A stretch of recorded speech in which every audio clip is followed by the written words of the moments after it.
I just wanted to bring together, some beautiful souls that I personally know around the globe, just to bring healing and encouragement tools, and really just help everyone align. This is a safe place for you to express yourself, and we're just really just connecting the world. I just wanted to bring together some remarkable beings, and really sharing light, and that's the goal of the initiative. Thank you, Hannah. Is Chris here? Is Chris from California? Is he in the chat room? Miss London coming out. Where is he? Yo. Hi, Chris. What's poppin'? What? Is that sage? Are you burning sage? Because I'm burning sage. Is that Palo Santo? I'm burning both. I'm burning both. You got to. Already. You have to. You got to stay prayed up. You got to stay centered. So, Chris, absolutely. I'm going to give you a brief introduction, like I've been giving everyone. I already feel like we're tribe members. But I literally was introduced to Chris yesterday, but I heard about him. I connected with Chris yesterday. I heard about him a while back from Tarza, who's helping with the audio, the Zoom chat. So make sure y'all follow her. Gang. You know, we international with it. So I met Chris, and when I first went to his page, the first thing I thought from the underlining and the tone that he brought to the table was king and black wealth. And just knowing that wealth, it's not a monetary thing. Money is an illusion. And what the real wealth starts with is with the wealth in our spirits, because you can't pass down generational wealth if the soul is empty. So what I see Chris doing from the underlining of his page, and I could be, I'm usually not wrong about these things, but is that he's building a legacy of purpose, love, and wealth, not just to share with himself, but to share with his allies, his brothers, and help them find the kings within themselves. And so while we plan, California has been hit hard with the quarantine too, just like New York. And with, the state of our world right now, I just thought it would be important and vital for our community to hear from someone who's paving the way of legacies for what representation in the male community looks like.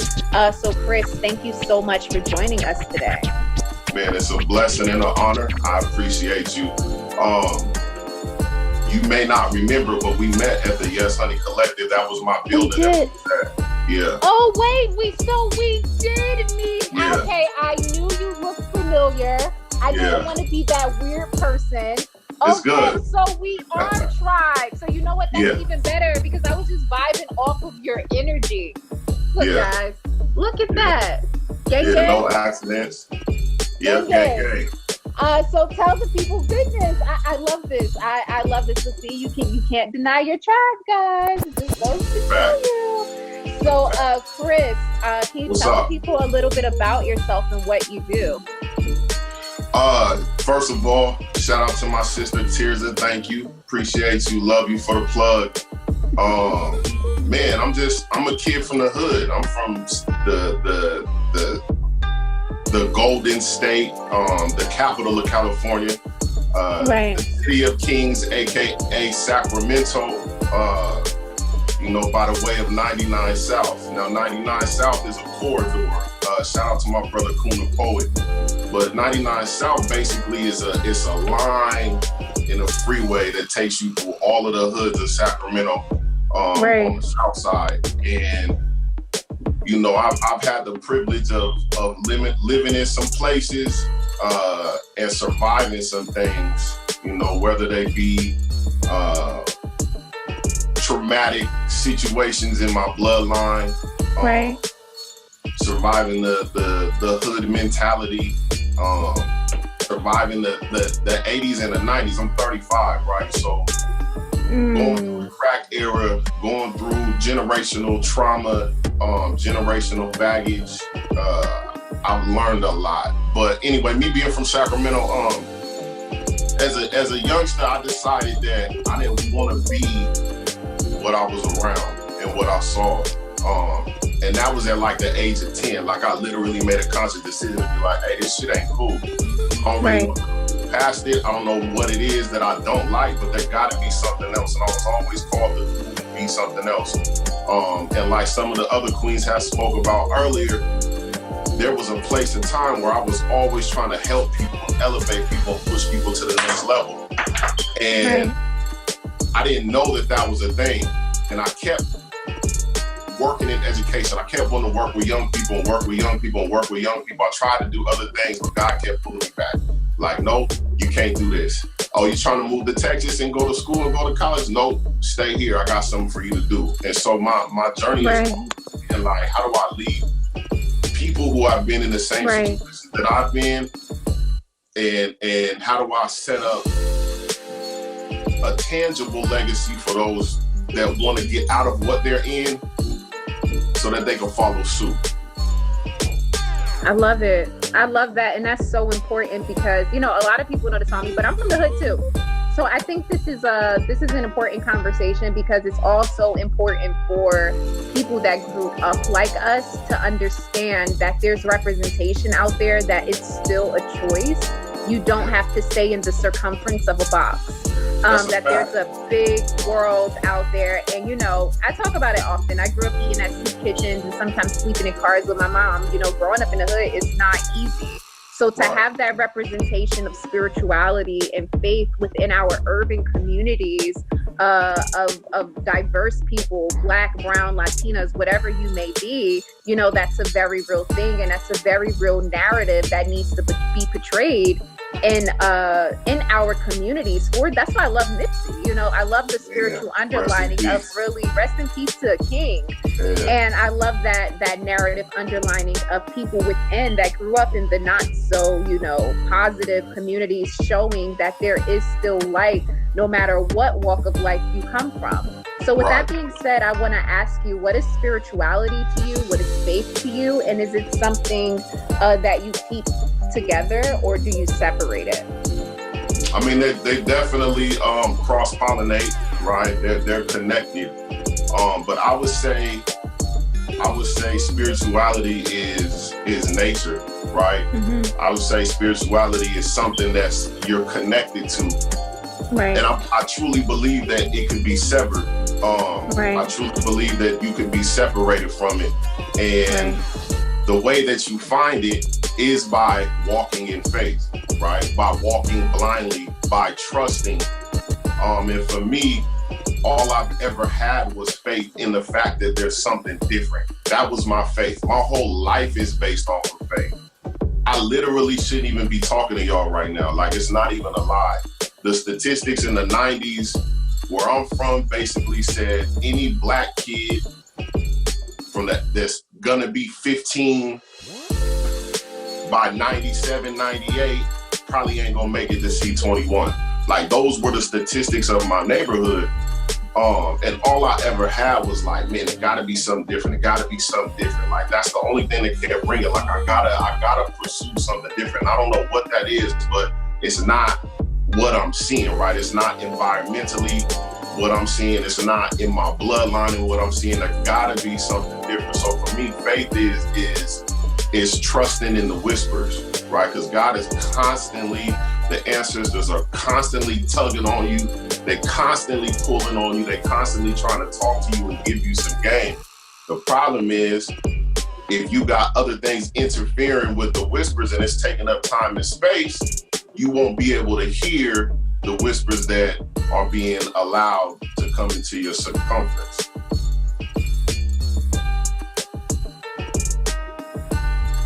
She muted herself. Oh, can you hear me now? Yeah, you back. Okay, cool. I said, wow, thank you. I don't know what the last thing you heard was, but that was powerful. Thank you for that. Thank you for that narrative. Well, I do want to ask you, how are things going in California right now? I mean, in Sacramento, I mean, it's quiet, right? It ain't really too much movement. I mean, we can go to the stores and get gas, and you can go. I think they gave us like 6 things you could do,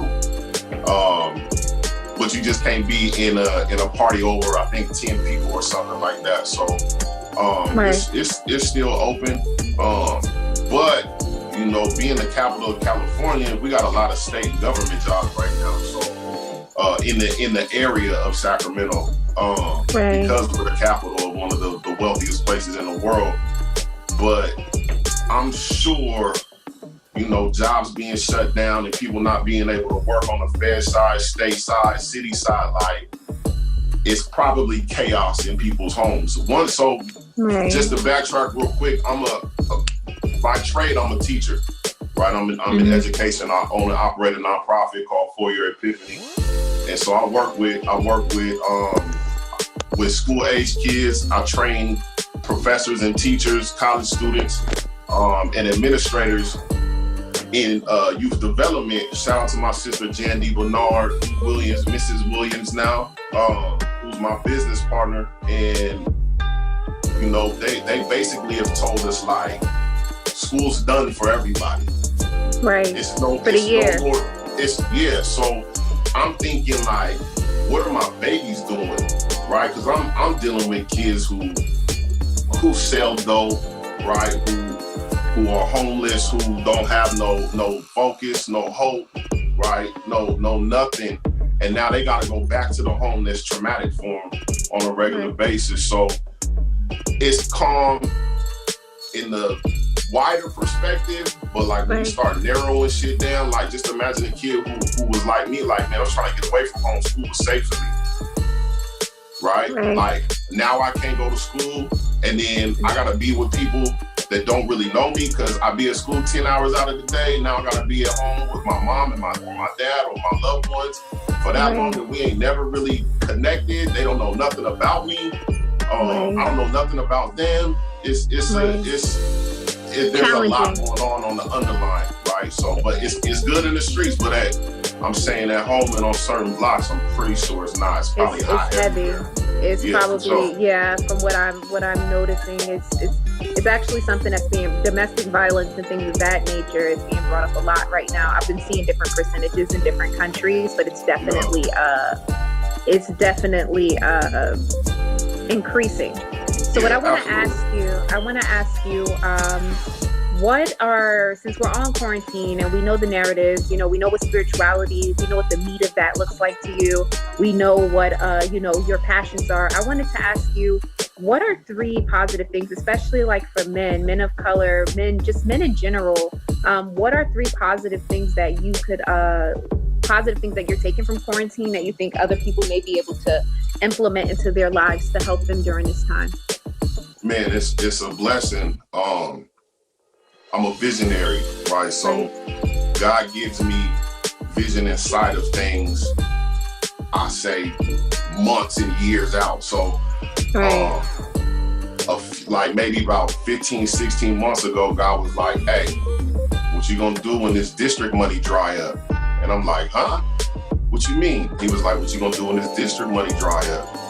And I'm like, I don't understand. And he was like, well, you've been around the dope game. You know, like, drug dealers don't get to sell their dope all the time. Sometimes the packages are late. Sometimes it's not the quality that they want. Whatever the case is, like, sometimes they don't get to hustle the way that they want to hustle. So you got to figure out how to pivot and do what you're doing in a different way and not be dependent on somebody else's. On one source of income. On one source of income, and then somebody else's permission, right? Or their ability to like you, to pay you. And I'm like, man, that's crazy. So I didn't understand what that meant. And for me, like hindsight, right? I call it the 5,000 foot view. When you go to the Ivory Tower, you can look down at the war that you're battling in. I now can see like it was preparation for my life, but also for this, because I started pivoting and doing different things. Tears is my business coach, and she's helping me with my accountability program and some of my other entrepreneurial activities. But where I've been in my journey and what I've been dealing with is 3 things, right? So it's perfect alignment that you asked the 3 things. So the first thing is realignment. A lot of us are spending time being dedicated to being a wife, to being a husband, to being a father or mother, to being dedicated to what our titles are at work, to what degrees we have and what letters we have behind our name, but that's not truly who we are, right? So there's a realignment happening in the universe via this situation where people got to start looking at what trajectory have I been on. And if and my hope is for everybody that's listening, I would love for you to get into a space. Maybe you spend some time over the weekend, but just think about, like, if I keep going down, if it's 2030 and I look back and, you know, it's 10 years from now, I've been doing the same thing daily, am I going to be okay with that? Right. I like that. That's something that I think about all the time. And if the answer is no, then you need to realign. You need to get connected back to source, right? You need to get connected back to source because you've been moving in a space where you're not using your natural gifts that you were given at birth. I love that. The second thing I would say is find your mission, right? What is it that you're supposed to be doing? I never understood why I would put stuff in order as a kid. Right? I never understood why I always was defending the people who was bullied. I never understood why I always spoke up and got in trouble for speaking my truth. That's because I'm supposed to be an empowerment coach. I'm supposed to help people. I'm supposed to be an advocate. I'm supposed to change the narrative of where I come from so that other little Black boys and Black girls that walk the same walk that I have an opportunity to figure out what their next step in life is going to be. I didn't know that was my mission, but those were my natural gifts that align with the mission that I have now. So in the realignment, you get to find your mission and what you're connected to. I like that. And then I think the third thing is, you know, right now this is an opportunity for everybody to redesign their life. Straight up, like we thought we were supposed to be doing what we're doing. Right, we thought we were supposed to be pursuing the career that we were supposed to pursue, and again, you take that time to pray, right? Which is, for me, prayer is living in gratitude, right? Giving thanks for the things that you want, being grateful for the little things that you have, right? And then spending time meditating, like the Queen said earlier. You know, being able to sit in the sun and soak up that vitamin D. So you can get your chakras moving and the blood flowing and etc. He said the magic word. He said chakras. Yeah, it's a real thing. So I think the third thing is, you know, redesign your life based off of your gift. Like, what can you do naturally? Right. Well, let me rephrase it. What you do naturally is probably your norm. Right. Right. You think it's normal, but it's not. We can't do what you do, right? I tell my sister, I think she's on the call, Jan, and then I tell Tears all the time, like, hey, what y'all do? I don't want no problems with none of that shit. I'm good. Like, that's not my gift. Now, give me something that I can naturally do, that I naturally love, that I can spend 10, 12 hours doing on a regular basis, and I'll thrive in that space. So, you know, it's know your lane. Right? Yeah, it's sure. It's about knowing your lane, and kind of like what you said earlier of like finding your purpose and what you're here for. Yeah. That all aligns with like just knowing your lane, because if you don't get inside the soul and discover who you are beyond the flesh, then you don't know what your purpose is. And in order to know your lane, it's like a domino effect. In order to, they say, what are you here for? So then you have to know your purpose. But in order to know your purpose, you have to know soul. There's so much copy and paste out here. And knowing that soul is the essence. A lot of people don't know their soul. So that's important. That's important. Right. So one thing I'm gonna put, there's a story that I heard, and the story like puts everything into perspective, right? So before we're born, we're sitting with the source, we're sitting with ancestors, right? We're sitting with the loved ones, and then we get this piece of paper that has your mission on it, right? And you sit at the table and they hand the paper to you like, hey, here's what you're supposed to do if you decide to take this mission, right? And if you say yes, everything that's on the inside of the mission brief is what you're supposed to accomplish once you're born, right? And so when you're born, you get wiped of everything that you're supposed to accomplish, but you still have this mission that's attached to your soul. I would love for everybody in the rest of the world to take this opportunity to be able to see what is my mission brief. And I need to get connected back to the source in order to accomplish what it is that's on that brief. And the only way that I can accomplish what's on the mission is if I find my natural gifts, because my gifts make room for me and they lead me to what it is that I want to accomplish.